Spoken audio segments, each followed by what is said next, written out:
Hello, everyone. This is Jen Blanton for KTEV here at the Celebrity All-Star Game, and I have run into a familiar face, one that we have all watched on the wires.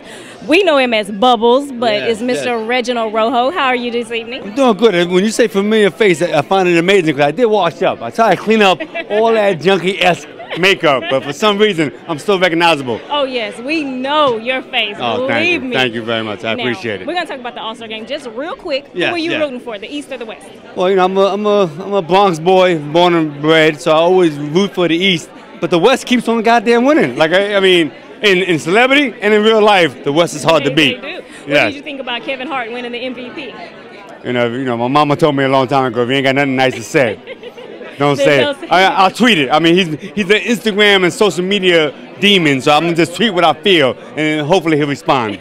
I'm sure he will. Now I want to switch gears a little bit and talk about The Wire. As I said, a show that we all loved, watched religiously. I mean, I ain't going to lie, I still watch the reruns. You know what? I'm amazed that, you know, I think we ended in 2008, and people still come up to me to this day like it was brand new, and I appreciate that. When we shot it, we didn't know what we were doing. We didn't know how it was going to impact the audience, and to know that they still talk about it as one of the best shows, I mean, it makes me feel good because it was a show that was important. It was a show that wasn't just about entertaining. It was about educating and inspiring, and I'm glad that people out there are keeping it alive. Yes. Your character, you know, made you really, really feel for his plight in life, his struggle, and the things that he was going through. What did you do to prepare for that role?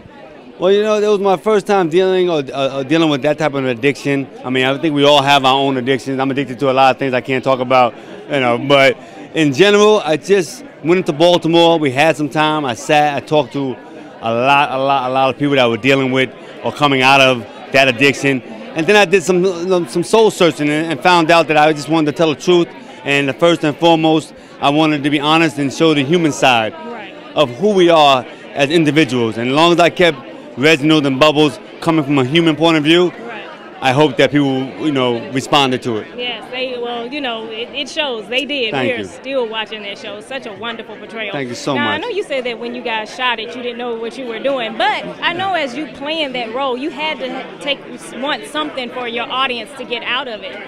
Yeah, I mean, like I said, when we were shooting it, there was so much love and energy going to Sopranos and 6 Feet Under and Sex and the City that we were kind of left alone in Baltimore.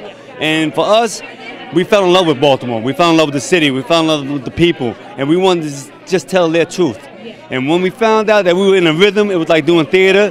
We didn't know how you were going to respond to it, the audience, but we were responding to it as artists like it was magic. Yes, and it certainly was. Is there anything else on the horizon for you right now? Well, right now, it's been a long time, but I'm outside of the addiction world. Now I'm playing a Mayor Bobo in Hand of God with Ron Perlman on Amazon.